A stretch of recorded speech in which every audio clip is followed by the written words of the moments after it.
ما امروز مسئله چی را گفتیم؟ با شما مسئله اون را گفتیم که آیا شما کسلتون نامعینه یا فکر میکنید که یعنی کسلی من کسلی است که ایش که نمیدونش. خیلی اصلا میایی به همین گپ هست که من چی کسلم من نمیدونم چی کردن نکن. همه کسلای شما نام دارن، همه کسلای شما نمر دارن، رقم دارن. مثلا ما اگر امریکا روی کنیم مثلا برای یک دکتر ما کسل نمی نویسیم که مثلا روسی یا تاجیکی، ما می نویسیم چی؟ رقم شد. 7 نمودی کسله. یکی کسله تنگی، این در دختری میگن سوماتیکی، یعنی بدن انسان کسل میشه. بعد ویا یا که به لابراتوریا یا که به رنگین یا با اوزی یا که به تشخیص‌های دیگر میوانش. این کسلی بدنی بسیار به دارو صحت میشه. لیکن چی چیز نمیمونه که مثلا بعضا مثلا بدن باید زخم صحت کنه ولی زخم صحت نمیشه. و دارو میخورد یا که یکان جراحی میگذرونه. سببش اونه که چی چیزی در معاینه سر راهش گرفته است. تمام بدن از طرف معاینه سر اداره میشه. بدن نمودی داره میشه. یکی به شکل سیم برینه نروا توروی عصب، یکی به شکل داروهایی که در خون پرداخته میشه و یا گردش میخورن میرن در همون جای خودشون میشین. یعنی جگر مثلا نداره، نرو نداره، درونش توروی عصب نیست. ولی جگر به چی اداره میکنه؟ واسه دارویی که در خون معاینه سر پرداخته میشه میره جگر همینه به که اداره میشه. مثلا دیگر اون است که همین یک تا کنسپچیا نظریه، این نظریه رو میگن نیوریزم. همه بیماری ها ای چی هم؟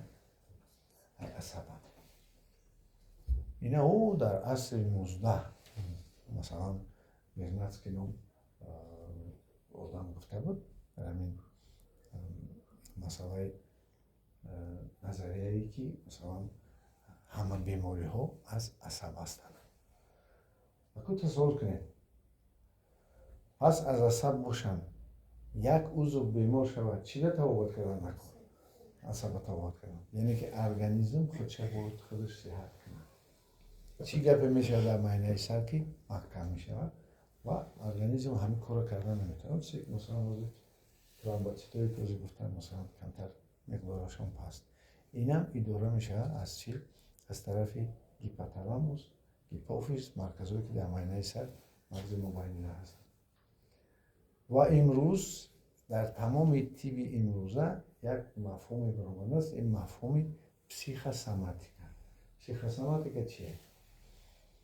تاثیر روان انسان، عصب انسان و بدنش. یعنی بدن کسل نمیشده است تا روان انسان ناراحت نمیشده است. روان انسان را چی ناراحت میکنه؟ مانده شوی عصب، انگیزه، گیجلگی عصب، مثلا عصبانیتی، چی مانده؟ قوه زیاد مثلا صرف کردن عصب، یا اینکه دم نگرفتن معاینه سر، مثلا بسیار به خودمون کار میکنن، یا اینکه کار نفرمودن معاینه سر. بیکاری هم چی میکنه؟ آدم کسل میکنه. مثلا بگیریم چی تاثیرات میرسوند عصب انسان.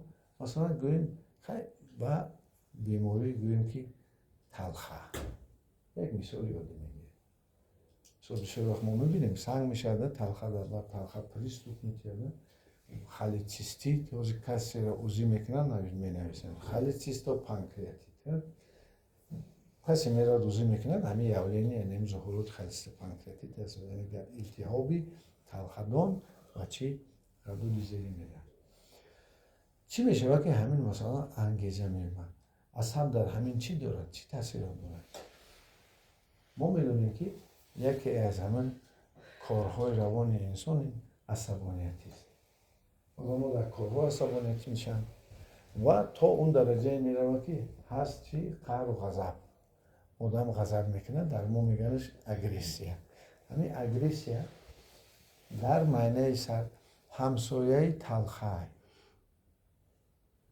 майнаи сар марказаш ҳамсояи идораи талха. вақте ки ҳамин ғазаб тез масалан асабонӣ мешавад, ҳамсояша чӣ кор мекунад? Таъсир мерасонад. таъсир ки расон, вай меравад идоракунии талхаро нодуруст мекунад. ғизохӯриша, тозакуниша ва ям масалан гардиши хуни худша дорад. ин як масъала аст. масъалаи дигар дар ин ҳолатҳое ки асабониятӣ шуд ё ки нороҳатиҳои муайяне сар одам иштиҳош баланд мешавад. масалан нафаҳмида сериша ҳис намекунад. вақте ки ғизои бисёр мехӯрад, серавану масалан ғизои гуногуне ки парҳеза яъне ки риоя намекунад, сабаби он мешавад талха тез кор мекунад. яъне зардаи худро бояд тез бурора ки ҳамун масалан гӯем хӯроки хӯрда ҳал шавад. талха мешавад монда ки шуд девораш тунук мешавад. шумо барои нафаҳмидан масалан пуфаки шарике ки мо дам мекунем, якум бор мегириша бисёр тоза. вақте ки дам мекунӣ баъд ҳавоша меравонӣ, халта задагӣ аст, анам хеле халта талха мезанад. ва сабаби он мешавад ки вақте ки халта зад, зарда мемонад, такшим мешавад. ҳамаш ки набромад, як қисмаш дар ҳамон поён чӣ мешавад? такшим мешавад. такшим ки шуд мешавад, оҳиста чӣ? санг мешавад. тасаввур кунед ки баъди он ҳастай корҳое ки масалан ба ғайр аз ин бо санг пайдо шавад, бо корҳои дигари дар ҷигар ҳам мешавад. равсили ҷигар мубодилаҳои биохимиявӣ ҳам мешавад. ҳамин корам дар ғадуди зери меъда мешавад. ғадуди зери меъда бисёр кор мекунад, сабаби мондашавиш мешавад ва мешавад панкреатит. яъне ки тасаввур кунед ки асаб ҳамин чизое ки мо гуфтем зуҳуротош чӣ хел таъсир дар майнаи сар мерасад. барои ҳамин сифатҳое ки мо мегӯем бахшида тонистан, қаҳри худа қапидан, тарси худа идора кардан, ранҷиш нагирифтан, кина нагирифтан, масалан бадхоҳӣ накардан, ҳамаи ин чист? ҳамаи ин таъсир мерасондааст дар асаб ва асаб идораи сиришти мо шумода масалан кӯмак мо мерасонад. мо инҷа шуморо бо ёрдам мекунем ки тезтар ҳамин масалан асаби худтона, равони худтона ҷобаҷо кунед. салом алейкум.